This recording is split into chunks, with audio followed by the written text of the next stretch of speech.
What's up, everybody? Sensei here. Welcome to the show. Yes, welcome to another one, baby. And I'm so sorry. We are having some technical difficulties, but we sorted it all out. Get your hat on tight because this is going to be a ride. Make sure your seats are in the upright position and your tray tables are up because we about to take flight, baby. Because we have Daniel Lopez in the crib tonight. All right. So, what we're going to do is a little something different. It's going to be an amazing show. Again, I want to thank everybody for coming in. I want to thank everyone for waiting. Patience is appreciated. So let's bring this to the stage. Here we go.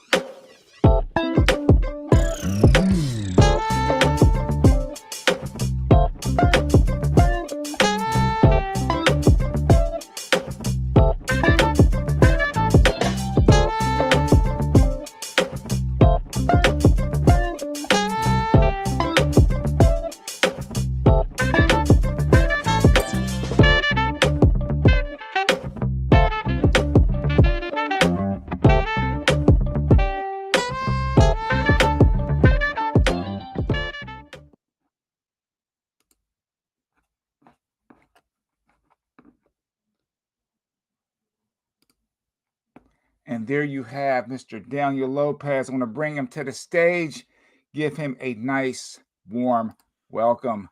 Daniel. Hey, everyone. Thank you for coming. Man, everybody, this is Daniel. He is based out of Seattle. And dude, I saw some of your Instagram footage, man. Again, you got some skills. And dude, it is a pleasure having you come on a platform. And we had, a little bit of discussion backstage. And this is going to be amazing. So everybody, Daniel Lopez, again, thank you so much. So let's just jump into. We're just going to dive straight into the pool. We're not going to stick our toe in. We're going to dive straight. Yeah, we got a lot to cover. The EUC pool. And again, where are you from and how long have you been riding? Yeah, I'm from the Seattle area. I'm kind of Kirkland. I've been riding for a little over 2 years. And everything in the background is stuff I've used related to the wheel or things that have helped me train. So if anything catches your eye, post in the comments. We'll jump into it. Nice. I got a lot of weird things. I'm a mechanical engineer. So like when I ride the wheel, my physics brain is lit up and I love exploring the degrees of freedom of it and how far we can push it. Nice. Let's see. Again, everybody, if you can, hit the like button. Definitely go subscribe to Daniel's Instagram. A lot of great things to see up there, man. Again, that's what caught my eye, man. You have a very unique style of riding and training as well. So let's just say what training methods help you get to the skill level that you are today? I know I see some things in the background there. If you want to just start explaining a few of your techniques. Yeah. So because our hands are free, they're just begging to be filled with something. What helps me probably the most is carrying weight. So you'll see some where I've got these. They're meant to be like dumbbells, but I take one end off so I can either choke up on them and move the weights that way, or kind of go out farther and move them. And it engages your whole body. Moving them up too gives you more control over where your center of gravity is. That is awesome. I recommend. Now, does that help you? It gives you better balance? Yeah, you can pull them in close and spin quick.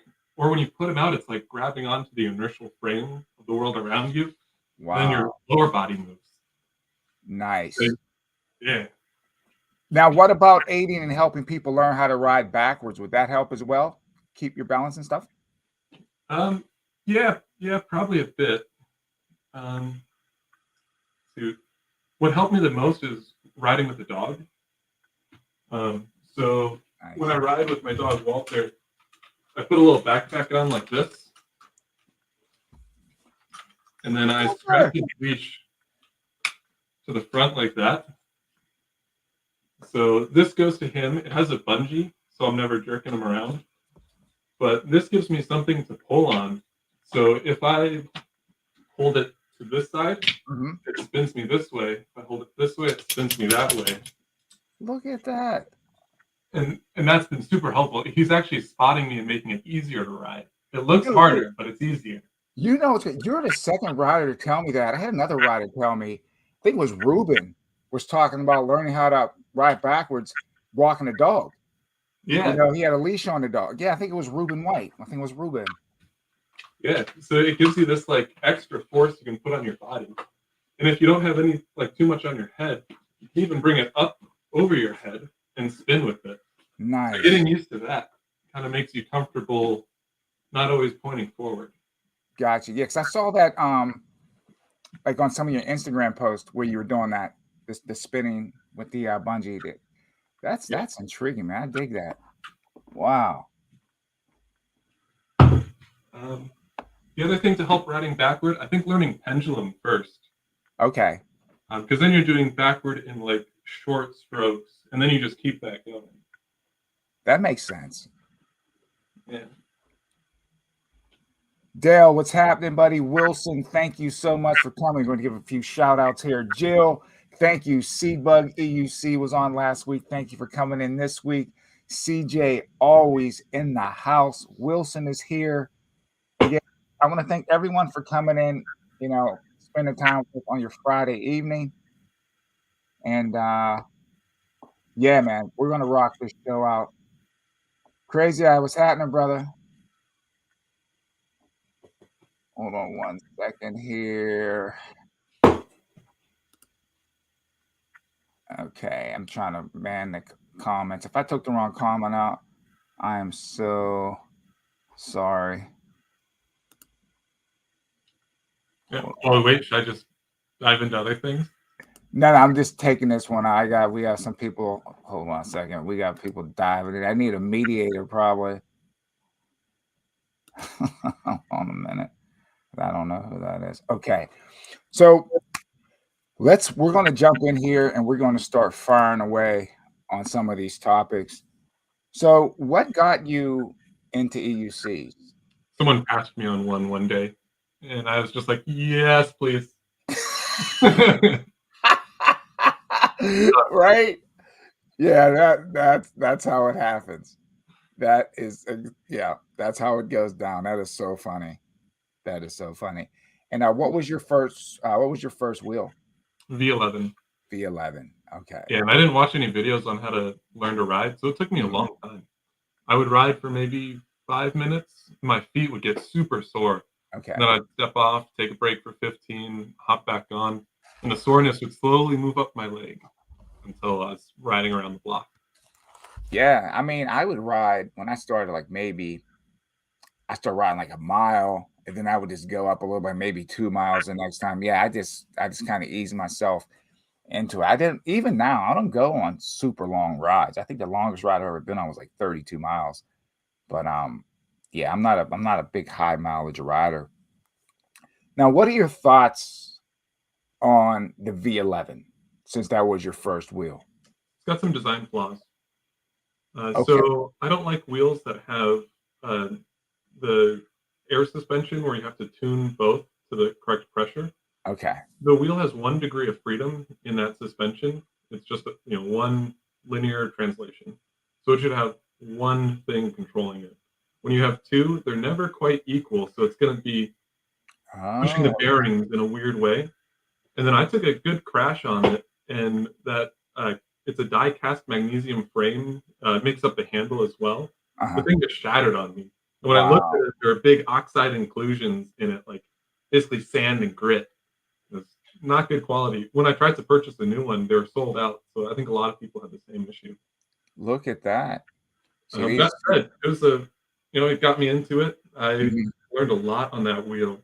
And after I broke it, I started making my own frames, like this wooden one in the back, stuff like that. So Nice.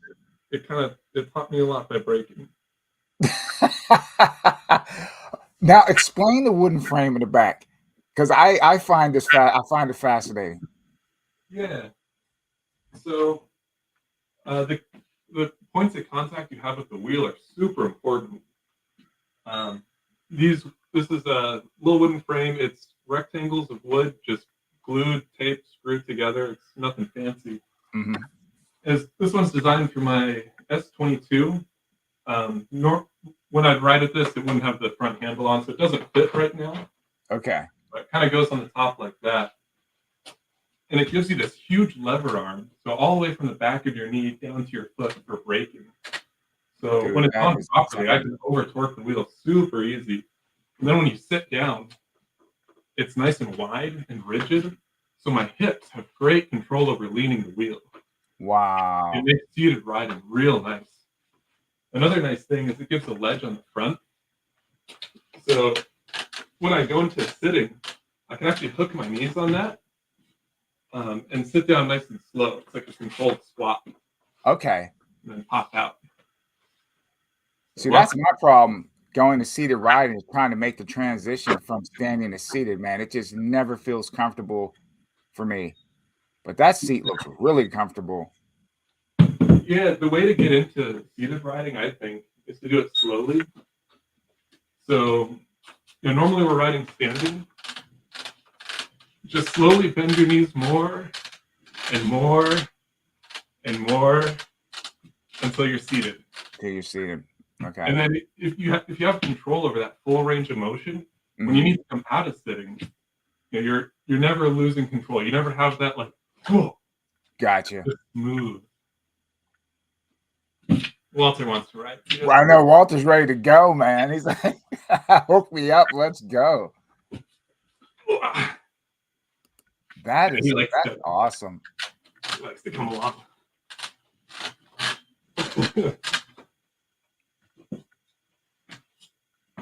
Oh my goodness.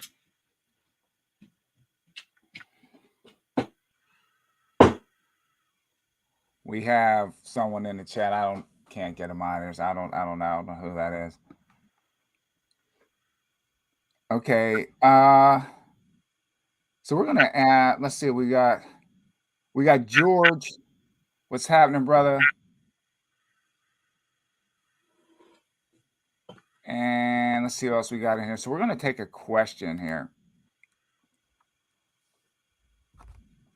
So George's question is, how can we convince new riders to start out on smaller wheels?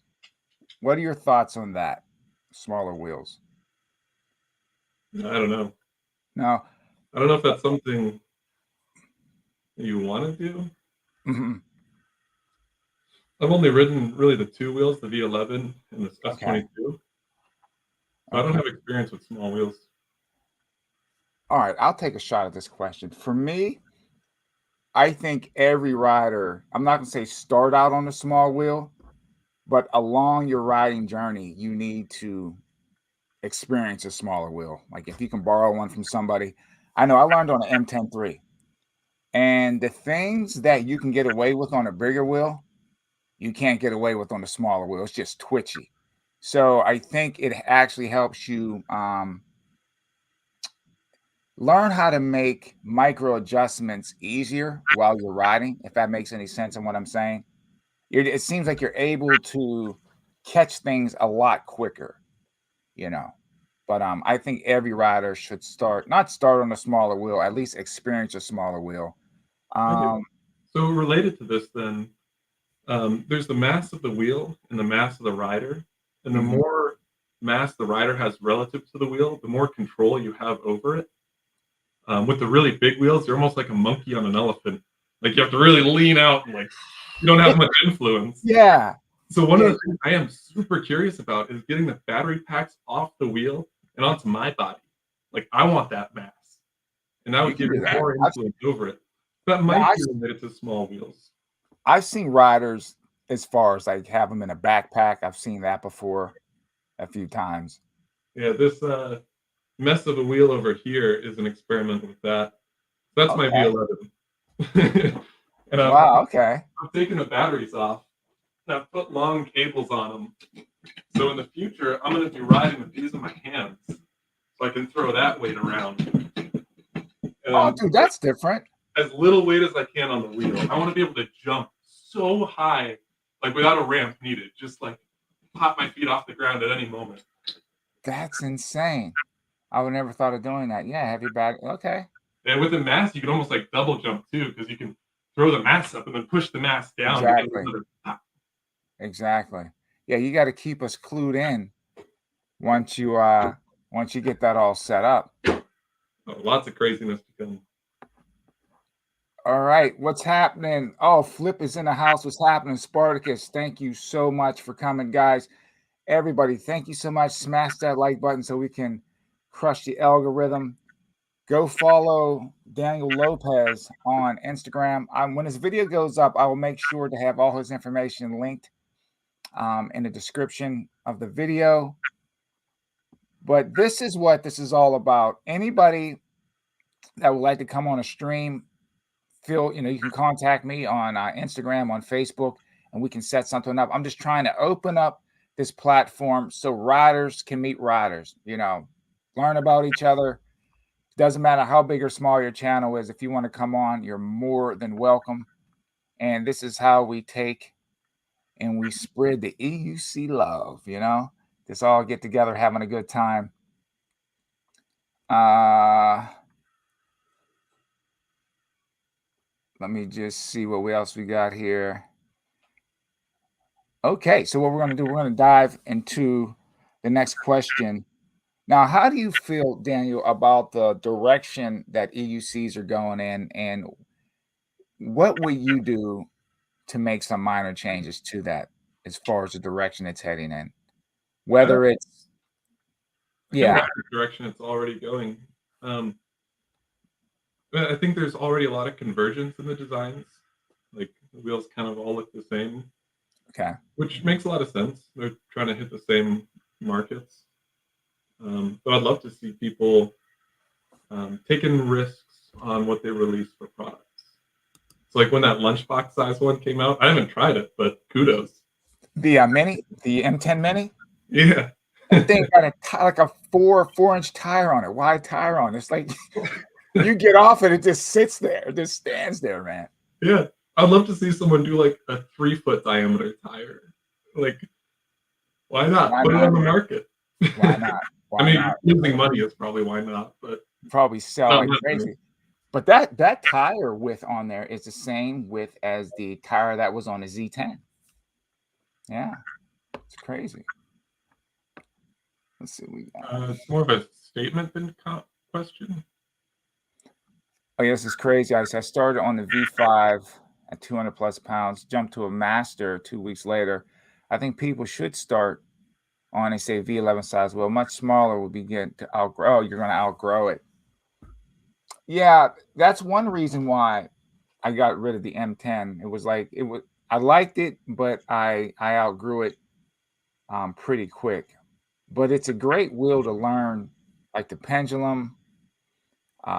Again, just getting accustomed to making micro adjustments while you're riding. You feel that so much quicker on a smaller wheel. Yeah.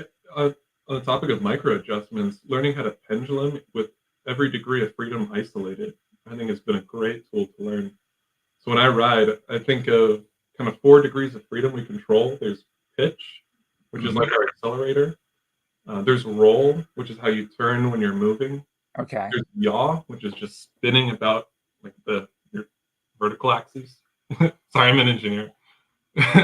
Sounds like flight school right now too. Yeah, roll, pitch, yaw. And then the forgotten one is your suspension, kind of like jumping. Which in one of my videos I show you can just pogo stick to stay upright. But if you learn those in isolation, then you can learn to mix them and add speed. Oh, makes sense. Makes a lot of sense. See there? Sharing information. Okay, this is a good question here. This is from Stan. Stan, thank you so much for coming in. He says, how did Leaperton keep the weight of the links at a respectable weight versus similar performing EUCs with 20 pounds of dead weight? Materials is one thing. I'm not familiar with these wheels. The links came out, one of the top performing wheels right now, I would say just below the ET Max. But the thing only weighs 88 pounds. compared to a lot of these other wheels that are 100+ pounds. Like the V13s, like 110. The EX30, I believe, is 101. Then I think 118 for the Master Pro. I think it's 118. So a lot of the top performing wheels are very heavy. I think the Commander Pro is like 95 pounds. So for the Lynx to come in and basically have the weight of a 16-inch wheel, is like, wow, it's impressive. Because you don't hear a lot of riders say it. Weight will give you stability, but at the same time, weight will make you tired. You get tired slinging a heavy wheel around after a while. It's just like if you have 2 pounds in your hand, right? You hold it out in front of you. It's light at first, but you hold that 2 pounds out in front of you long enough, it gets heavy, So that's what I think, Stan. It has to come down to the materials and what it's made out of, And then it only has a 2,700 watt hour battery too, so it's not running around with a 3,000 plus watt hour battery, so that helps cut down on the weight as well. Yeah, weight is, I think, super important with these wheels. Often I'm thinking about like you're on a wheel that has a point contact with the ground, and then there's your center of gravity, and the difference between the two controls everything. So almost all the things I have behind me are like weighted toys to play with on the wheel. Having them in the battery where it's attached to the wheel and just rigid, it's a little less interesting. Gotcha. So, yeah. Now, what about it looks like a miniature pugil stick in the back there. What do you use that for? Which one of these? I'm gonna expand the screen here. There we go. Yeah, that one right there. So this is inspired by contact staffs. It has water bottles full of concrete and then a tennis ball with duct tape on the end, some grip tape, and some little bumps in it to help register. So with this guy, as I'm riding the wheel, I'll be throwing it around. Nice. And it helps you learn, like, how to balance not just your weight, but now something that's moving and unpredictable and kind of flowy. Another great training exercise, if you take a stick, plant it on the ground, and ride your wheel in a circle around it, this will teach you how to really control your turn and drift even. So as you're riding, you'll feel pressure either on your outside leg, your inside leg, or neither leg. And I think optimal riding, you'd be going in your circle and feel no pressure. If you want to be like those high-speed videos where they really lean out to the side, wow, you want to feel weight on your outside leg. If you want to drift, though, put lots of pressure on your inside leg and slowly go faster and faster as you circle the stick. And eventually you'll break friction with the ground and feel a little slide. But with the stick, you're still stable. So it won't scare you too much. And then you can learn to control that. Practicing that in sand, too. The difference between rolling friction and sliding friction is a very smooth transition. So cool. I love doing hockey stops and trying to drift the wheel and regain control. This is the way to learn. That's the way to learn. That's almost like MotoGP riding. When they get down, they put the knee down real low to the ground. That's a good training method. Yeah. Never thought about that. This one's a goofy way to train too. This is 2 liters full of sand on the end of a stick. So when you ride around with this, it adds a little chaos to your system. And then if you can ride a system without it, you're like super stable. Yeah, you'll be used to anything. Wind gust, imperfections in the road, that would get you ready for anything. Yeah, and putting it in different positions or trying to spin them, developing some little resonance and kind of make them go in circles. Wow. This is what I'm talking about. When you have just different riders and you just listen to what they have to say and incorporate their techniques and stuff, man, it can take your riding and increase your skill tenfold. This is really good information. Yeah, this stick I just found on the ground, but it's got nice spring to it. So I found that as you ride, you can kind of like load up a spring and then push off it and spin. I saw you do that in one of the clips. But Yeah. yeah, you spun around like an ice skater on a wheel. Yeah, another fun way to ride it or use the stick is you can kind of, as you're moving forward, joust and like hit the ground and push off it and spin. Then it doesn't need to bend. Right. Yeah. Yeah, it's fun. That is so cool. Now, I see you have a wing up there. It looks like a sail. Yeah, is that two of them? Yeah. Look at that. I was looking at use this thing well. But since your hands are free, like you could be carrying a wing and get some lift, take some weight off the wheel and go further. You could give yourself more down pressure. So more pressure against the ground means better traction, so better maneuvering or higher acceleration. Or if you're in a crosswind, get up to the side and start taking advantage of that. That's like windsurfing. Yeah. That is so cool, man. I got this big old cheesy grin on my face. Yeah, I envision a future where instead of plugging your wheel into charge, you put a kite up in the sky like those kite surfers, and you just carve off that and use the regenerative braking to fill the wheel back up. That would be cool. Now watch somebody, man. They're gonna borrow that idea.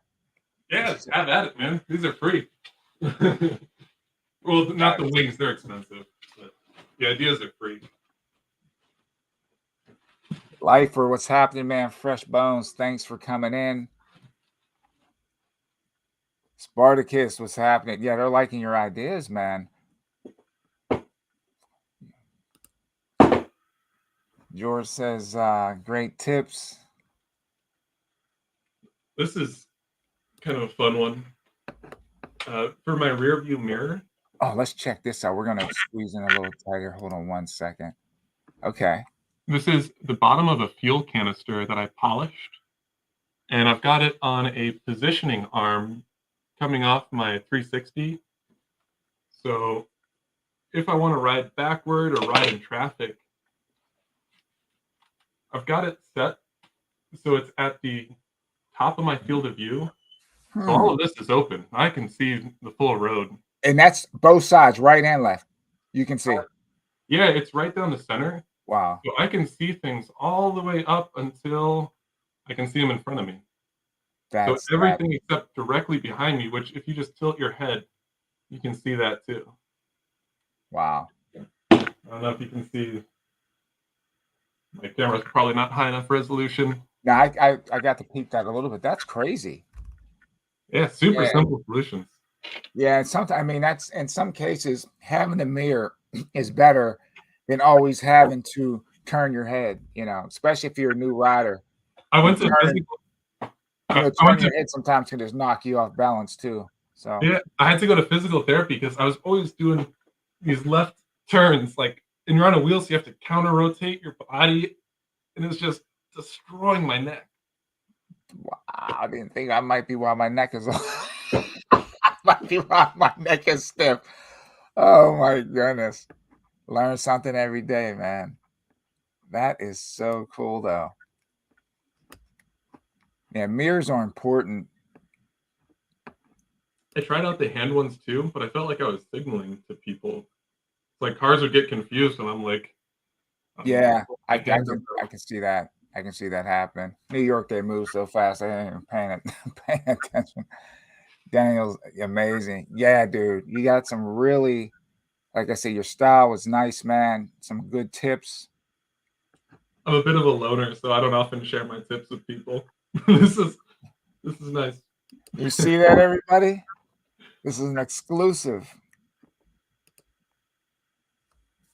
Crazy Eye says, hand mirror on my left glove works great. Yeah, I have one for the left. Only thing I don't like about my mirror that I keep on my hand, sometimes it shifts around. So you go to use it, and it's like spinning around your hand and stuff. So it drives me crazy. The other perk of this, which I probably shouldn't recommend too much, but put your cell phone up there. You can watch videos while you ride. It does put some mass forward. That's why the GoPro's on there, so I can stick that out. That is insane. You can take and have a little teleprompter. So if you're doing a video, you can read your script and everything. Yeah. Look at that, man. Excellent ideas. This is good stuff here.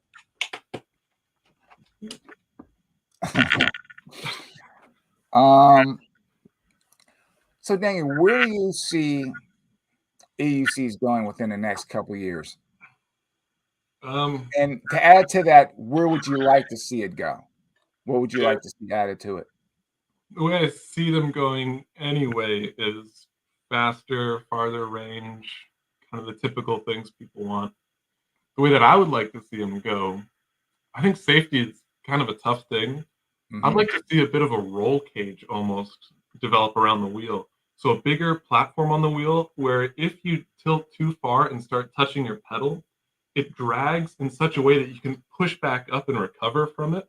I see what you're Or saying. something out in front of you where if you over torque and fall forward, it makes contact before you do, and maybe even has like a cam in it that pops you back upright, like kicks you back so you can recover from even over torquing front. Gotcha. Even crazier would be something all the way around where you could do like a somersault and then recover from it and keep riding and make Keep it part on of the going. normal expression.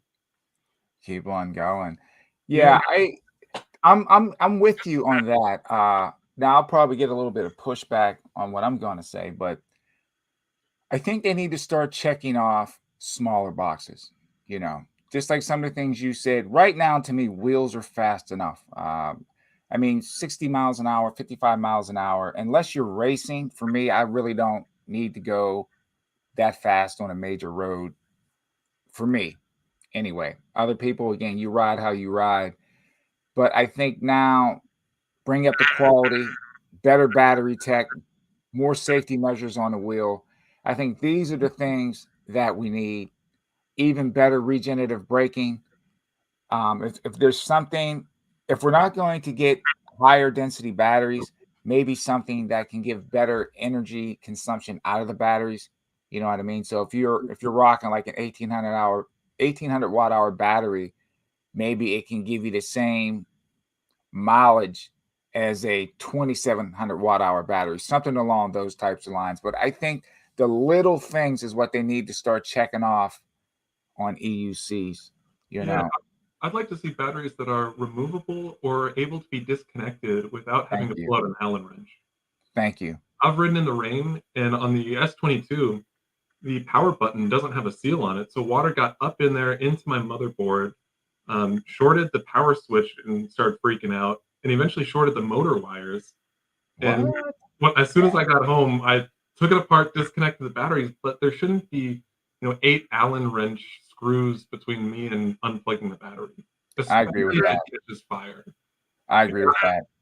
If they could do something like, I mean, it had to be more secure, like RC cars, how you can go in and you can remove it that way. If like even like the toys that we had, where you could take and put the batteries in, but you could open it up easy. You know what I mean? That type of thing. But I agree. Having to take out 16 screws to get to your battery,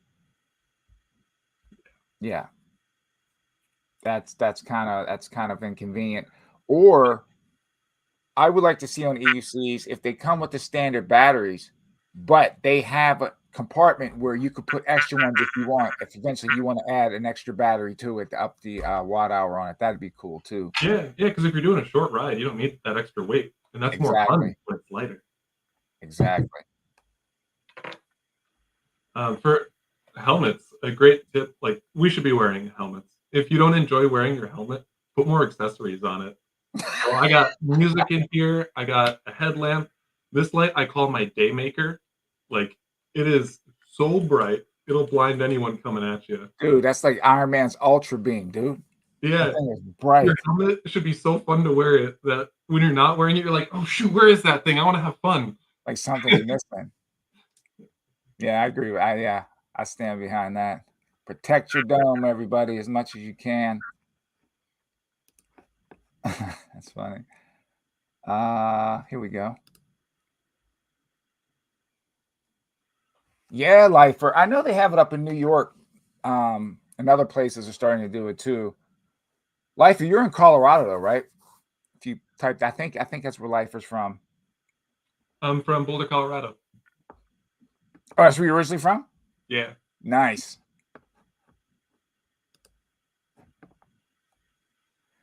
Stan says, I appreciate the riding technique or those exercises your guest engages to enhance the riding experience. I've got a really weird one. Should we get into the bungee cords? Yeah. Definitely get into that one. So, I worked on virtual reality equipment for a while, and I got a little obsessed with designing a full body VR interface that could control the position and forces on your body. And the issue that I found is you have to have very low inertia to do that, and cables are a great way. So here's some bungees attached to my wheel. You have to step into them. You then put one twist in it and put it up over your head. Dude, it's like suspenders. Yeah, same on the other side. Then you turn your wheel on. The effect that this gives is it spring centers your body at the cost of a little extra downforce. Okay. So I'm putting my body in compression, but I'm like bonding myself to the wheel even better. Walter's already getting excited, like we're gonna. Walter's ready. And so I'm pretty good at penduluming, but with this, it's like even tighter. Look at that. Like I am just fully bonded to this thing. So with this, I don't use power pads. Like, and I can go pretty far out. You know, I'm at that. That's crazy. It's really not in the way. Like your legs. Yeah, it's not restricting your movement at all. Yeah. Wow. You probably don't want to fall with this. Like if it gets twisted up. Yeah. Like constricting. I'm actually taking this a step further too, which I only started playing with this like a day or two ago. But not all of my body's in compression yet.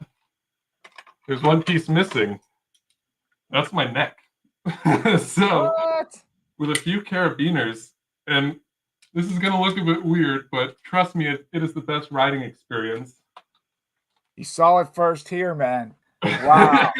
That's crazy. Instead of stopping at the shoulders, I've started bringing it all the way up to the helmet.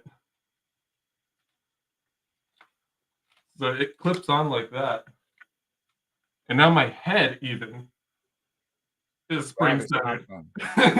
That is nuts. So when I ride with this, all the movement starts from my head. Where your head goes, you feel it connected all the way to the wheel, and you feel like a fish swimming over the road. That's straight bonkers. Maximum control. So even like the slightest move out of your head, it just transfers to the wheel. Yeah. Like it's kind of tough just in pendulum to really show it. But when I ride, I'm leading with my head. And it's like when I do a sharp turn, it's head first, body follows. Look at that. That's crazy right there. It makes seated easier too. Like I can pendulum seated. I don't think that's something most people do. Oh, dude, I just making that transition. I'm gonna take your tips.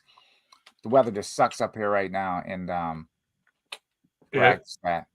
Whenever you play around with stuff like this, go slow. Like you'll feel soreness in your body, new muscles. You don't want to overdo it or like put your body in a position it's not ready for too long. Wow. All right, let's dude, this is good stuff. I get this big like circus grin on my face. Stan got some great questions. In your opinion, have manufacturers maxed out the range and speed for useful riding experience? For example, the 100-pound experience seems to be the heaviest a normal person can use. I don't think the range has been maxed out. Again, I'm good where the speed of wheels are right now. The speeds that we're reaching, it's like if it goes any higher, you might as well be on a motorcycle. If that makes any sense. And I love what I love all the pros of electric unicycles. You know what I mean? Where we can go, what we can do. You know, if you have to get up on a sidewalk, You can ride that thing at a walking pace. You know, it's not big and cumbersome. That, I mean, I love that type, again, micro mobility. And it seems like now wheels are starting to get out of micro mobility, and it's getting to the point where, like I said, you're like a regular scooter or a motorcycle. And I'm like, I think they need to take the size back down a bit, unless you're doing like some serious endurance riding. Yeah, I think if you go any heavier, you're getting into a cruiser where Yeah, you're doing a cross country trip. You might want that, like real long distance. But, because I haven't, none of my wheels have I taken down to where I had like no battery. I normally know what I'm going to do, where I'm going to ride, how many miles.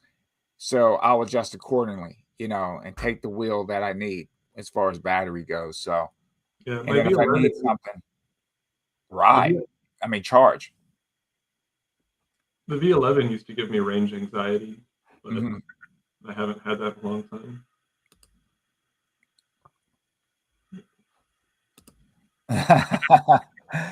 What's up, 94? He says, "What did I walk into?" Yo, man, this is tip night right here, man.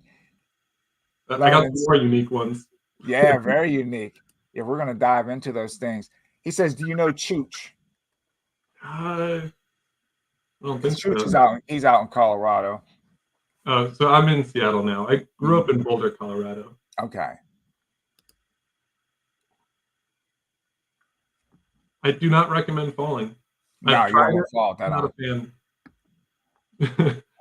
I broke my arm at about 20, 25 miles per hour. Aw, I fell forward, and my left arm is a little too stiff. I think we should be practicing proper falling. This yes. should be part of our training. So on an icy day, I'll find a hill, put my armor on, and I'll just go sliding down it on my knee pads. And it's surprising going from like sliding on your knees to your hip hurts like crazy. Does. So like Does. wear your armor if you're doing something new and learn to fall well. Falling is an art form. And if Flip is still in here, Flip was saying that years ago. He's like, learn how to fall. And I remember saying in quite a few of his videos, a lot of people don't know how to fall. I learned how to fall from riding a snowboard, and I took gymnastics and stuff like that. So I know how to take a fall, but it's very important.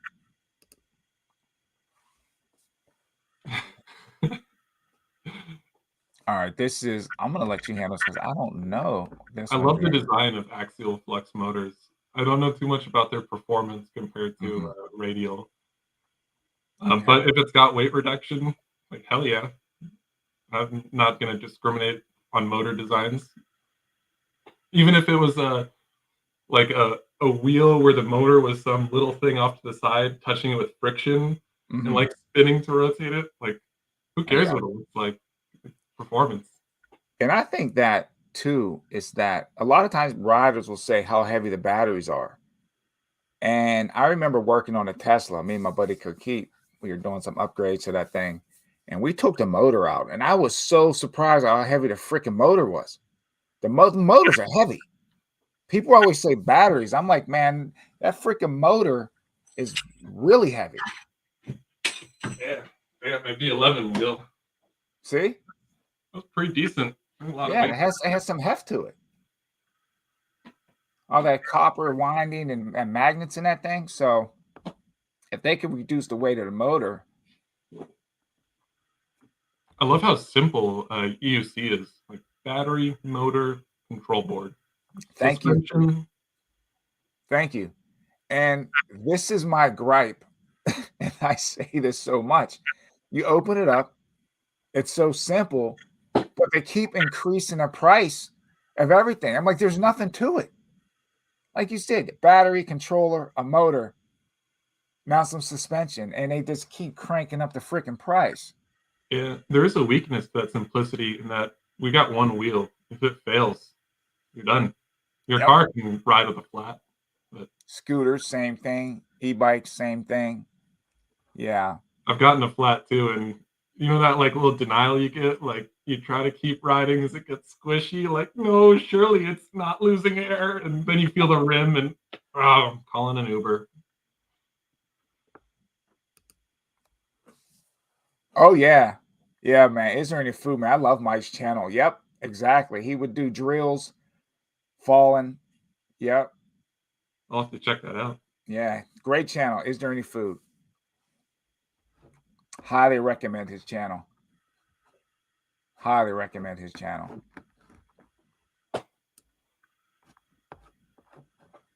All right, we got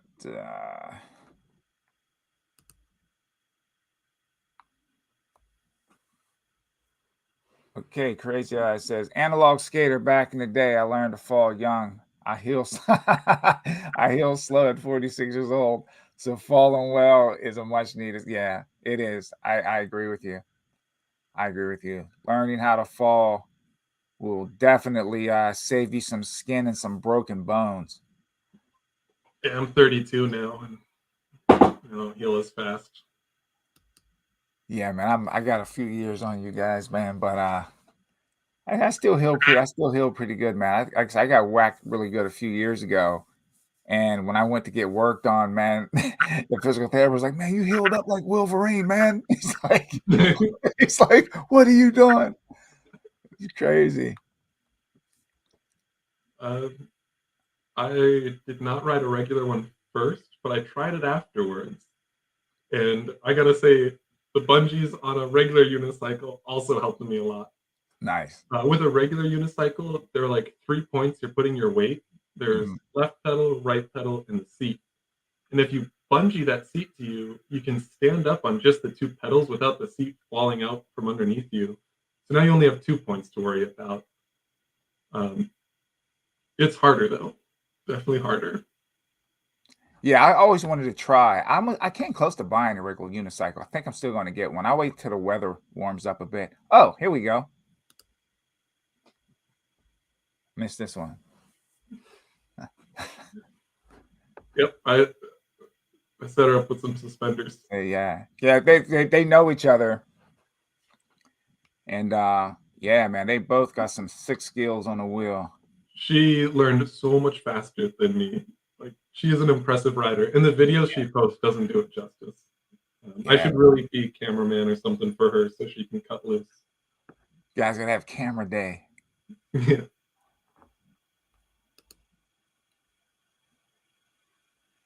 Yeah, definitely. I want to learn how to ride a regular one. Um, This, I mostly ride with my dog, so it's not quite solo. He's definitely my best riding buddy. I haven't been the biggest fan of group rides, mhm. maybe because I just don't go very often. I also find the mob mentality can kind of get in the way of riding your own ride. Like you should I see what you're saying. stick within your abilities and not try to be too flashy or keep up with other people. That's when you get hurt. So I prefer me and my dog. Okay. Now everyone has a preference. Everybody has. However, yeah, riding with people, like you get to share your experiences, you learn from them, it multiplies uh, Yeah. the the value. So Yeah. definitely go out and ride with groups. Find a good group. Find one you jam with. Yep. EC Lifer says, I'm getting the ET Max. It's kind of long distance since you can charge at almost 20. Yeah, that thing has like a freaking flux capacitor when it comes to charging, man. Yeah, Roger, I think they charge that thing, yeah, just under 20 amps. It was like 19 amps. That's crazy. Crazy. Yeah, I would like to see how many miles that wheel gets when someone's just cranking on that wheel, man. We'll see once once the videos start coming out with the ET Max.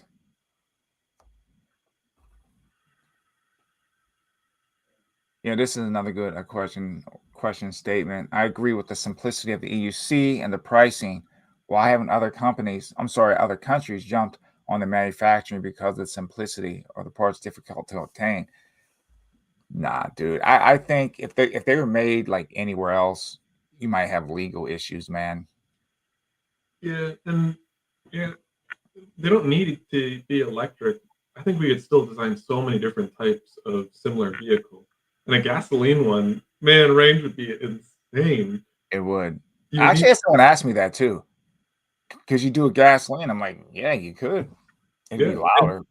if you can pop a wheelie and instead of having the motherboard control pitch and like solve the upside down pendulum problem that these do, then yeah, it's like a motorcycle.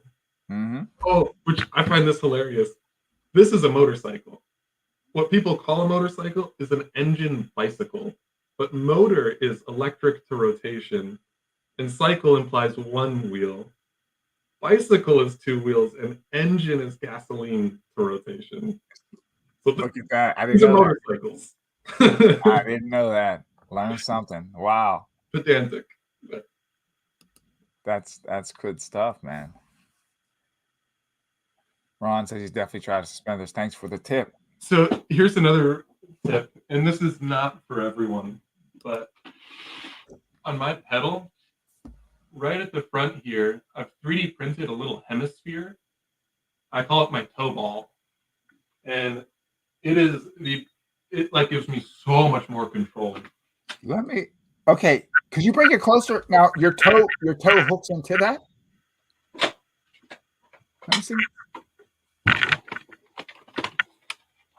Oh, okay. So, yeah, it's like a little hemisphere here, just a little round protrusion. Gotcha. I've had other people try it, and it fatigues their feet a lot, so they don't like riding with them. But if you strengthen your foot and get used to it, what it allows me to do is have a very consistent point that my foot can reference. So when I put my foot on, I give it a little spin and center the ball of my foot, my toes around that. So when I push with my toe, it is the same spot every single time. Every time. Yeah. So you're less fiddling on the wheel, fiddling around, and you just know exactly like a reference point. That's smart, actually. Yeah, and it's actually really dangerous when you're riding to reposition your feet. I find that's when I crash, when I'm trying to scooch a foot forward, scooch it back. My attention is drifting from what's actually going on. I'm trying to feel like the front edge or the side edge. Yeah, it is. Pivot, you're good.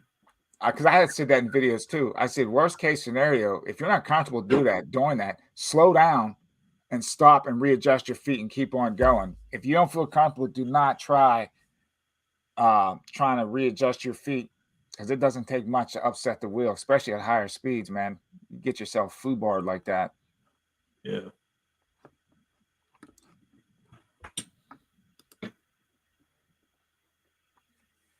Lifer, why the ET Max instead? Lifer, this is for you, man.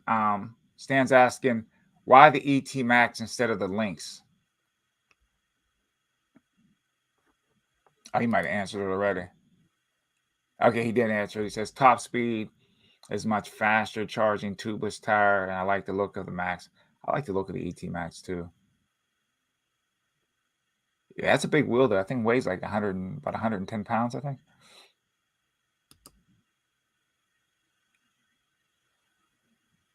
See, for me, the ET Max would be a waste for me because I'm not going to use all that speed. I wouldn't take it up that fast unless I was on a track. But I don't go to tracks often, so it would actually be a waste for me to even get the wheel. Yeah, I've never been to a track. The racing looks fun. Racing's a lot of fun. Racing's a lot of fun. I'll do Black Cobra's rally this year, and we'll see what happens after that. Riding one-footed is super useful.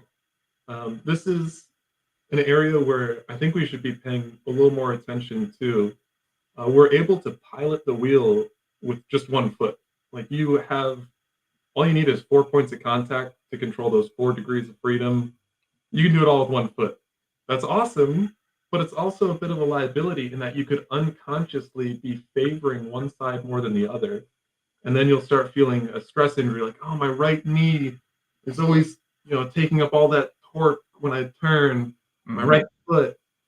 So I try to become aware of that and even out the sides. The inside of my right leg is a little more bald than the inside of my left leg, which really let me know I need to take a ride where I'm just left foot mostly. Yeah. Wow. That's funny. Let's see what we got here. He says the free spin is 114, so I'm sure if you wanted, you could do at least 80. I don't know if you. I don't know, dude. I know you do over 60. I don't know about 80 though, Lifer. I think it depends on what the firmware is set at. That it all comes down to firmware, and I think right now too, one thing. And you're an engineer, Daniel, so you could jump in on this if I'm saying something wrong. A lot of these motors in most of these electric unicycles, they're faster than what they're programmed to be. It's all about that firmware. It's all about the firmware. Um, if you look at and I use this for a reference all the time. If you look at the Tesla V2 and the Nikola, they had the same motor, just a different controller and how it was set up with the firmware. So a lot of these motors, they're faster than what they're being programmed to be. They can go a lot faster. They actually tone these things down. Yeah, if you look at the specs for motors too, they'll have a bunch of plots with how fast it's spinning and how much torque it can put out. As you get up to the faster speeds, you're kind of running out of your torque budget. So you might go that fast, but what happens when you hit a bump? What happens when the wind changes? What happens when you need to turn? So before I start hitting 80, these suspenders, which I guess they're going to be called that now, part of where they're leading to is the places where it crosses, those X's, are going to become attachment points. And I'm going to start building a bit of a cage around myself. So if I take a crash at 80, it'll be like those egg drop challenges. Where often the best one is like a cage where it's suspended on springs. I'm going to be that egg. I'm going to be safe. Yeah. I mean, when you start talking about hitting 70 and 80, you got to look at the safety aspect of it. You know, coming off a wheel at that speed, things are going to start breaking. You know what I mean? Even you don't even want to wreck on a car doing 70, 80 miles an hour. Even 30 miles an hour in a car, man. Look at a car at a 30-mile-an-hour crash. It's like there's nothing left of the thing. So safety has to play a big part in where these wheels are going now, because these speeds are starting to get insane. And you don't want to come off at that speed. Yeah, and pairing it with the wing too. Then if something weird happens on the road, you just, change the angle of attack, lift off. Lift off. Lift off, baby. That's part of why I'm attaching it to my helmet, because eventually I want to put the wing on the helmet, and my neck can't take that much.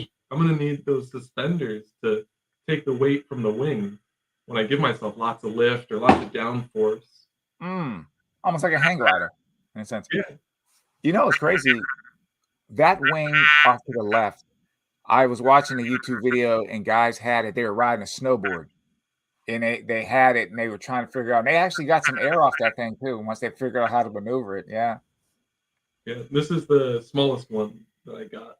So I've got two other ones that are a bit bigger, and I'm playing with them, but it's like another way to fall.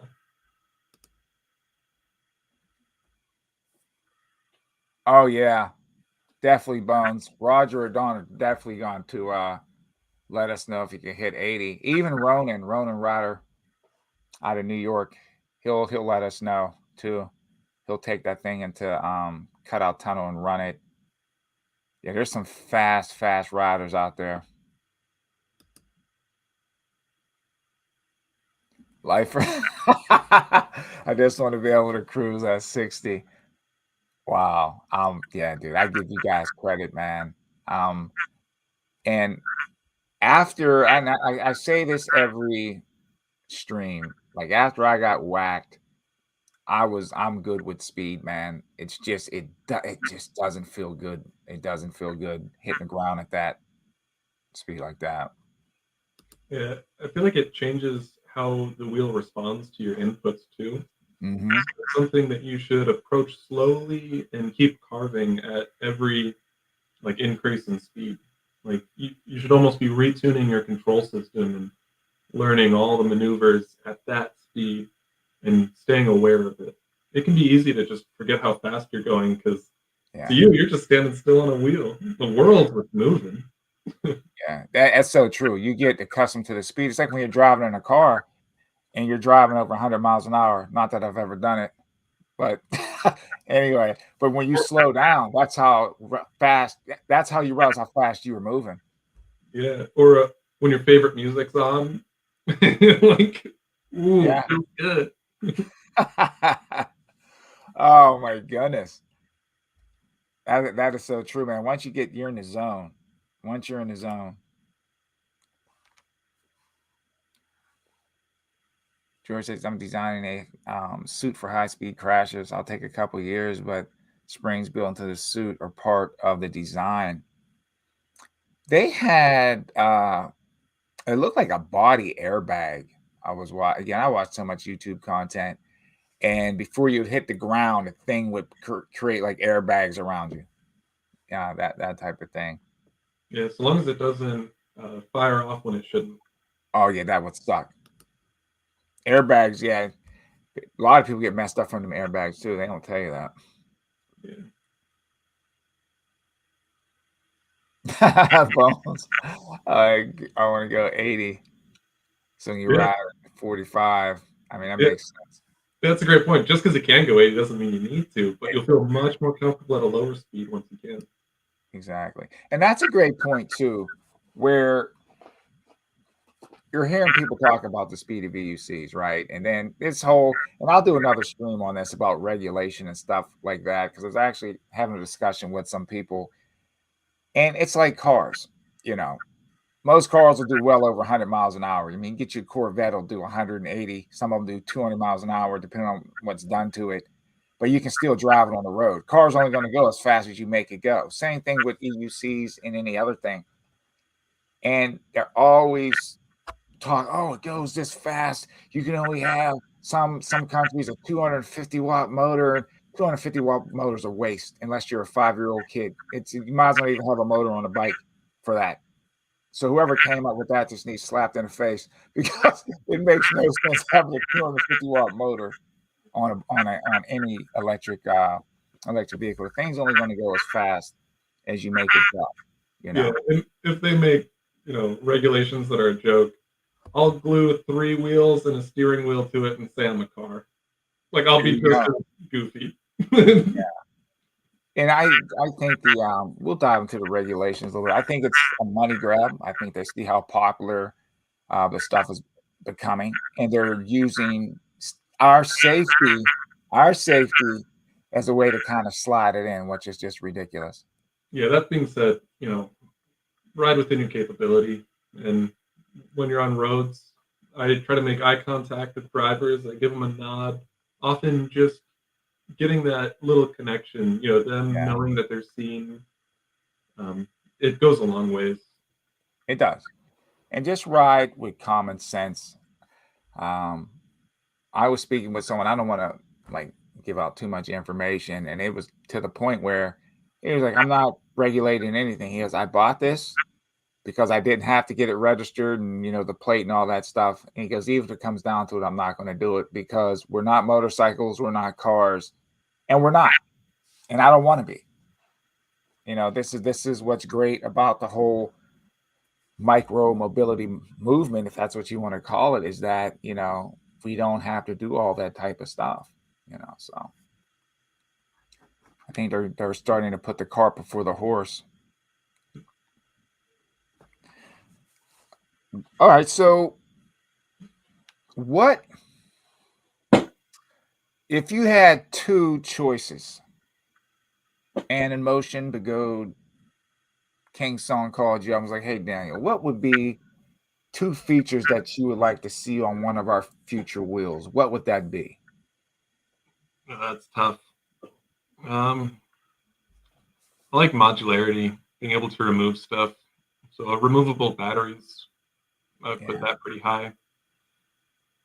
yeah, Um, I think they're honestly doing a pretty good job. Like mhm, they don't really have much competition, probably right. for a reason. Like it's tough to put these things out, especially at volume. I've done mass production products, and like it's easy to build a prototype, but doing things at scale, handling That's the issue. how many defects per million, and you know that there's so many defects per million. Do you release the part? Do you not? There's money incentive to release it. There's safety reasons not to. They're dealing with some tough choices. I sympathize a lot with the manufacturers. I think being very open and transparent, if they do reliability testing and say this battery lasts for this many charges, I think they should be conservative with that and honest. Right. I think that earns my respect quite a bit. Or if there's a recall, be open and honest. The S22, the bearings in it sucked at first, so I had to get the aftermarket rollers. It improved it so much. Speaking of mods on this, I don't know if anyone noticed, but here we go. Hold on, I'm going to come in a little bit on this. All right. I have no dampener on mine. Oh, you don't? I cut that sucker off. That thing is stealing my energy. I want all of it back. What? So much bouncier without a dampener. So when I it bounces. Look at that. I didn't even notice that. I want it to be springy. I want a pogo stick. I didn't even notice that. Yeah, and most people, I mean, me included, I was like, you don't want a wheel to be too much of a pogo stick so you don't get knocked off of it. Yeah, that being said, I don't do jumps, like big ones where I'm catching mad air. I might want it for that. The first time I cut it off too, the pins in the suspension linkage sheared right off. Just wow. Bing! So these are not even shoulder bolts. They're just like off the shelf screws that I stuck in there. That is hilarious. Crazy Eye says, I tell people when they ask, what are you riding? 25% of a supercar. That is so funny.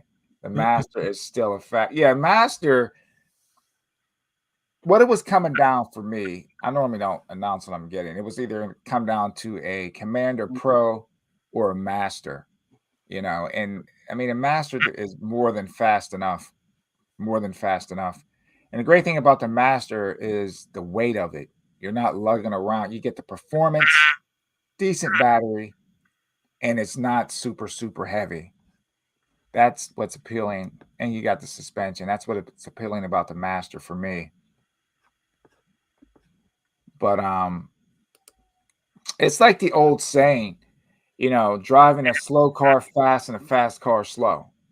You know what I mean? And you can get the thrill without having to go. It's like the Miata. That's why people love the Miata car so much, because it gave you that thrill. It handled like it was on rails, and you take that thing on a canyon road and it would give you that same thrill as if you're driving, like a Vet, a Ferrari or something like that. That's why that car sold like crazy, because most people that get these sports cars, they don't run them. They don't run the cars, man. So I'm like, what's the use of having all that speed if you're not going to tromp on it?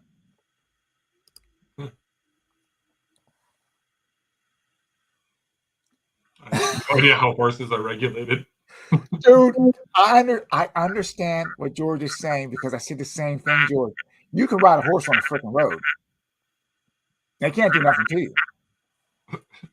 They can try, but they can't touch you. You can ride a horse. So that's it. So we have the same privileges as a horse on the road. They just leave us alone. I say that too, George. That's funny. Vibes is saying the links. Yeah, I'm digging that links, man. I think Leaper Kim is on to something right now. I think the quality, I mean, he had a couple minor issues. Again, always the first batch wheels. I tell people, man, just kind of relax and just wait for him to work the bugs out of it. But I think performance-wise, quality-wise, I think Leaper Kim is doing a fantastic job, and are slightly ahead of some of the other manufacturers out there.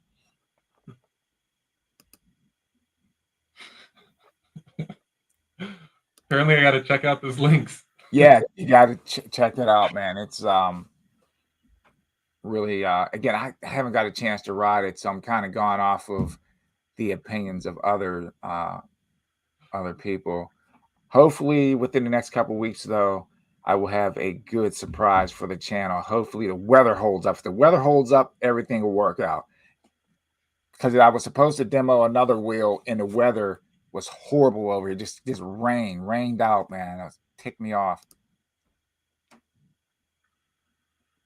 That's funny. This is becoming the horse podcast.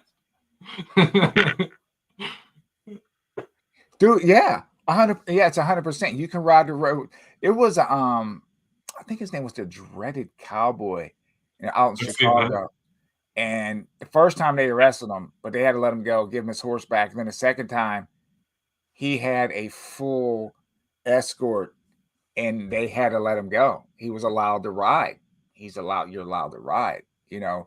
And I think even us, as long as we can follow or be given the same rights as a bicycle, we should be able to ride wherever bicycle can go. Think about it. That I can get behind. Yeah, they can ride on any road besides a highway.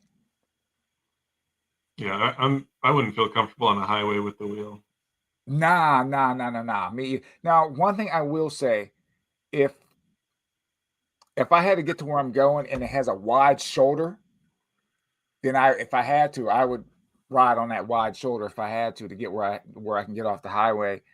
But I don't want to be on a highway with vehicles. I mean, even my car weighs over 3,000 pounds, and a big enough pickup truck goes by, I can feel my car shake, or a tractor trailer or something. Nah, I don't want to be out there with those things, man. Yeah. Don't want to be out there with that.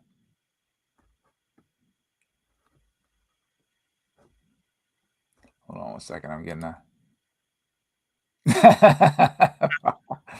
Oh man.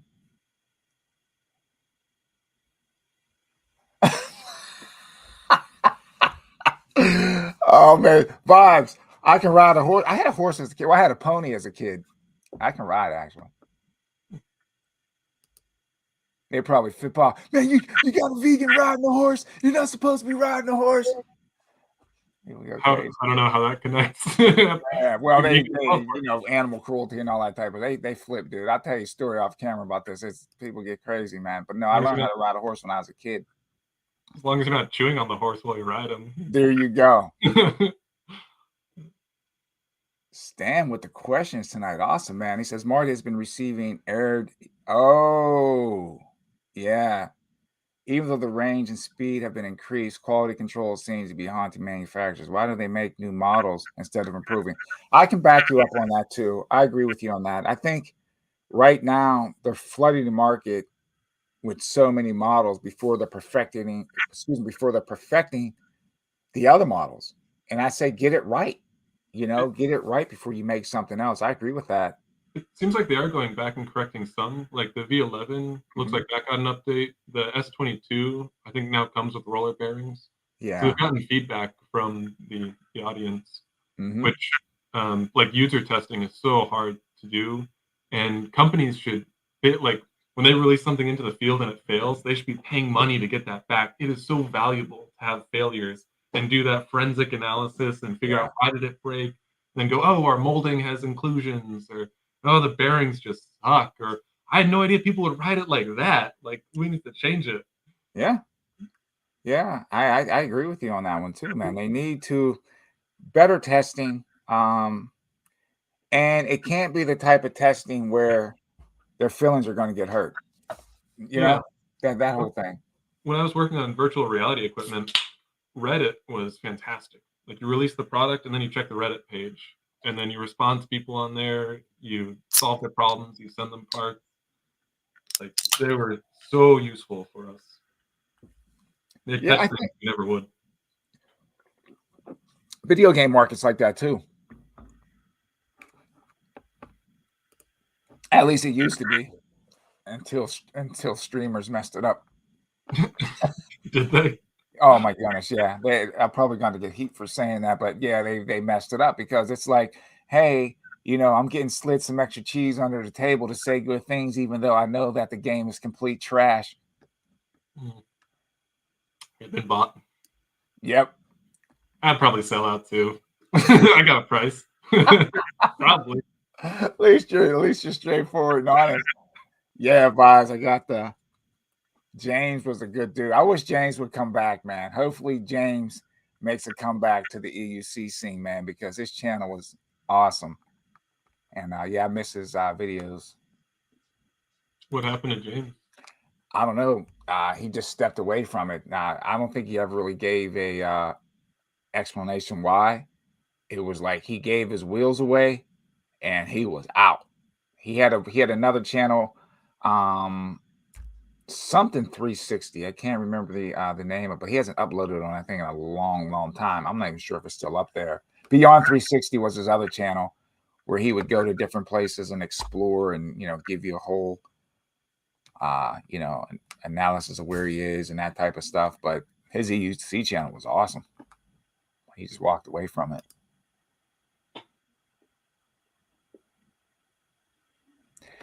Yeah, 95. I do too. I do too. I don't know if there's a difference between iterating on a wheel and releasing a new design. Because Well, if you iterate on it, don't you like slap a new number on it and it's essentially a new wheel? well, I mean, yes and no. They could take, they have. I see what you're saying. Depends on how you word it. Like, do I need to buy a new thing? Yeah, dude. When you think about either way, they're just going to come out the same way. If they fix it, selling fixes for old wheels, where like, oh, we screwed up the bearings in your S22. Here's a cheap solution, especially if you're a customer. Here's a discount. That's awesome. Well, I think even with the Master, like all the parts from the V1 up to the V4, they are interchangeable. So you can mix and match that type of thing. But having to go out there and spend another, a couple grand on a wheel that maybe they just put a new control board in it and then they're going to call it, what I mean? That type of stuff is like, that's kind of shady right there. Yeah, if iterating means you can upgrade just by buying a new part rather than a full new wheel, that's pretty awesome.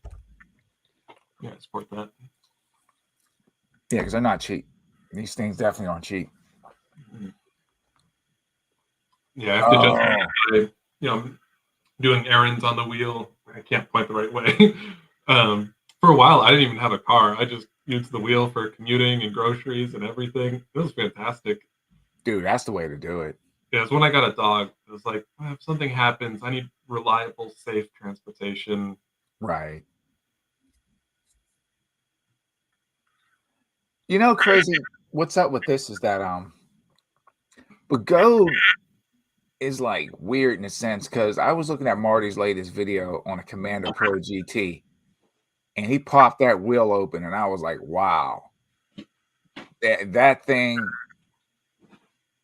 I don't know, man. It's like a rat's nest in there. They should have taken better time with that wheel. So I think they need to just dial it back a bit because it's like they'll do some good stuff and then they kind of drop the ball. What we got going on back there? I got bored. Sorry. What's that, a ball? Yeah, I'm standing on a little basketball. This is good training for like riding the wheel. Heck yeah, dude. Like I said, man, you got like the balance of a squirrel, dude. But those are all those different exercises and stuff you do. Yeah, speaking of squirrels, Seedbug and I met at a wildlife rehab that specializes in squirrels. If I had a spirit animal, it would probably be a squirrel. Be a squirrel. Yeah, this is a balance board. And I like those things. You can put a board on top. I'm not so great at it, and I can't do it when Walter's near my bed. Oh, you want to play on it? Uh-oh. Okay, bud. Oh, good boy. Oh, you got to give Walter a one wheel or something, man. He's ready. Look at that. Even dogs can do it. I'm telling you, man. Get him a one wheel. So Vibes is saying the Master Pro V1 worst investment I've made. Master V3 has different headlights, completely revamped suspension, battery covers, $1,000 cheaper. Wow. Master Pro. Oh yeah, dude. I remember. I'm thinking of the Master. Yeah, I remember you complaining about the Master Pro Vibes quite a few times.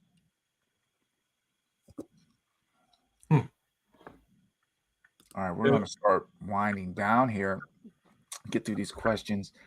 Any thoughts on the type of foot cleat system that bicycle riders use? You talking about the like the toe. Yeah, you can like clip in and to clip out. I think you like Yeah. turn your feet. Or even like the older ones that the front of the pedal would have the screws and you could screw that little toe lock in the front. If you remember those, I don't know if you remember those things.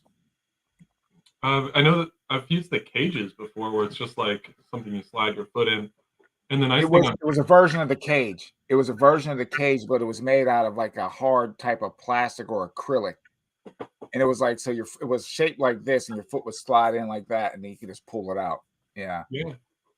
yeah, I think that could be good. Having some way to lift the wheel when you do a jump is nice. Um, Also, something that keeps your foot from sliding out Sliding sideways, out the I think side. helps with one leg riding a lot. It's a modification I've been meaning to make to my pedals, just having something on the outside of your heel sticking up so that you don't slide off that way. Mm-hmm. You Yeah, just there's a have Master V4 stand. Yeah, dude. Yeah, that's scary when your foot comes off the side, especially when you're moving, man.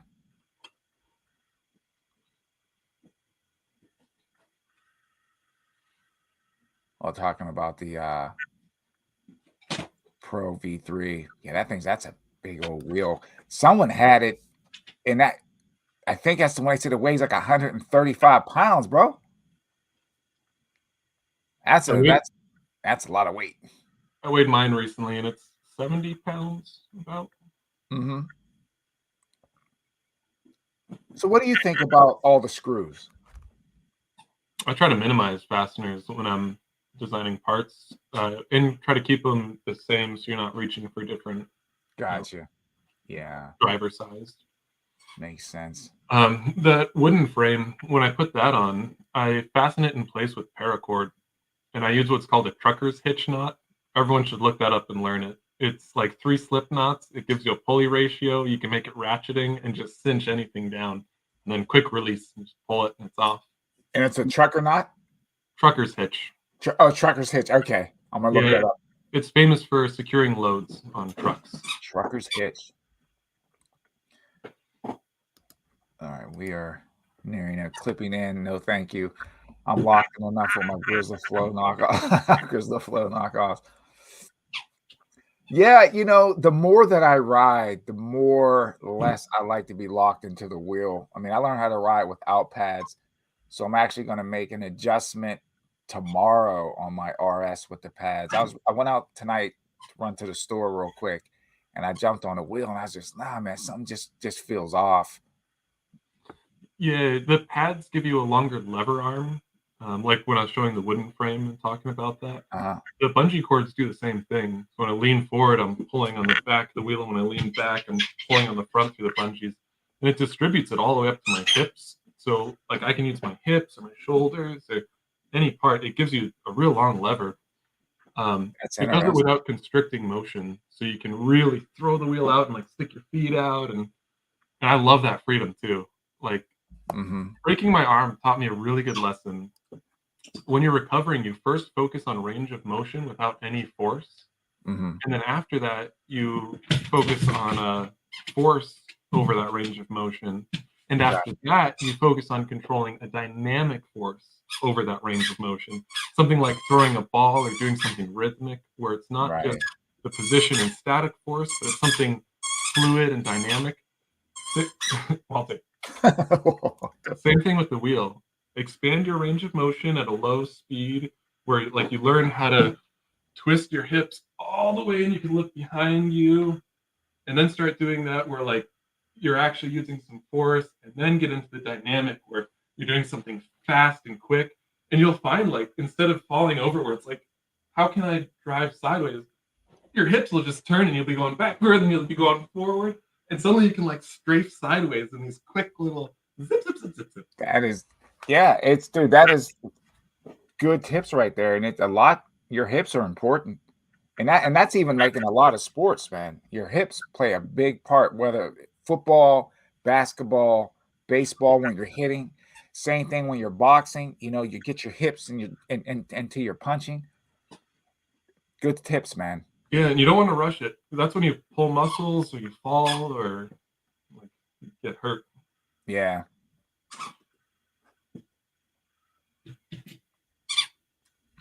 Lifer says, be careful without pads, then bump. Oh, yeah. What I'm gonna put on, Lifer, I have the Begode pads. I think they were coming with like the what was that thing on? It was on a Nikola, and I think they come with some of the EX20s. I'm gonna just use those on the RS for right now.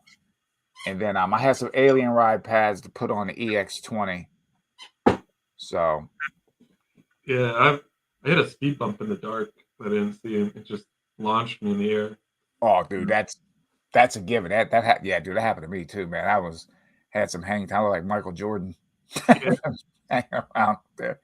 So, yeah, and I find if you tune your control system well, like your internal responsiveness to things, and ride kind of loose and relaxed, you'll be able to accommodate things like that subconsciously. Because it happens so fast, your conscious brain won't be able to keep up. But if you train your muscle memory, something like that happens, and you just, whoa, that was weird. Okay. Yeah. It sucks. There's a rider. He doesn't put out content, but anymore. But he'll pop up in videos every once in a while. If you go look at Ronan's channel, he did a video on his riding style. His name is Chris Yem. His channel was House of Jobs. Watch. If you know Chris Yem, you know. If you don't know, you need to know. Watch that dude ride with no pads, man. And it's a work of freaking art, man. Work of art. How he controls that wheel, especially in New York City, riding with no pads. Oh, that sounds familiar. I think Ronan sounds familiar. Is he the guy who can ride backward just as competently and fast as forward? All right, that's Tarzan. I think that's New York Tarzan. Yeah, he ride a darn wheel backwards like. Yeah, I remember seeing. I saw his video and I like could not find it again, and it was the most impressive thing I'd ever seen. He was like zipping around a park in New York, I think. Yeah, it was out of Central Park. Yeah, Tarzan's crazy on a wheel, man. I mean, crazy in a good way, dude. Yeah, he can ride. But Chris is you got to check that out. Chris Yem, he did a video with Ronan. His channel's House of Jobs, and he breaks it down just riding a Sherman with no pads. I don't think it was a Sherman Max. I think it was just a regular Sherman he had at the time. Excellent video. You know. Nice.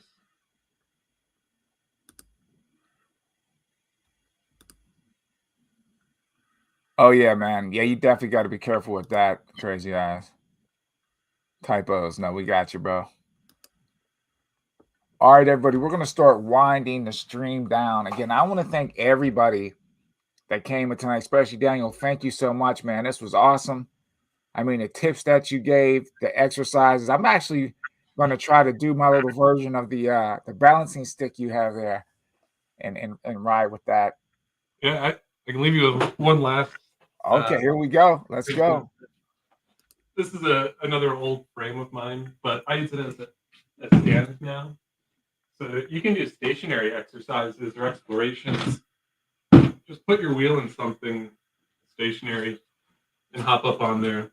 Without going anywhere or moving, I can feel like, how balanced am I? How do I transition through things? What's my weight distribution? Often when I ride at speed too, I like a super low posture. Like I want to put my chest on the top of the wheel, like all the way down here. I think it feels so fun to get your face on the ground. No, that's smart though. That'd be an excellent trainer for like learning how to seated ride, to ride seated, get your balance and transition right. Yeah, and having a flat back, I think helps in high wind or crosswinds. You feel it just like rush right over you. And then hands behind the back. I find if you have weight behind you, when you need to brake, you have something to throw forward, which throws the rest of you backward. Wow. So, that's kind of fun. I might have to actually even just build a box like that or something, or put something in my garage and practice like that. That's awesome. That is so awesome. Again, thank you for hosting me. It has been a pleasure being able to share some of what I've been doing and expand the value that I've gained to others. Right. And I mean, that's what it's all about. Again, I appreciate you coming on. Dude, we have to do this again. Everybody, thank you so much again. Daniel, thank you. Everybody go support Daniel on Instagram. He has some great stuff up there.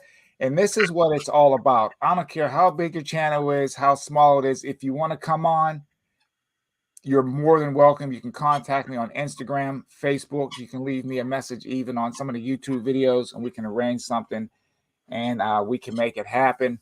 I mean, I enjoy coming on here and just talking with each and every one of you. The questions were awesome.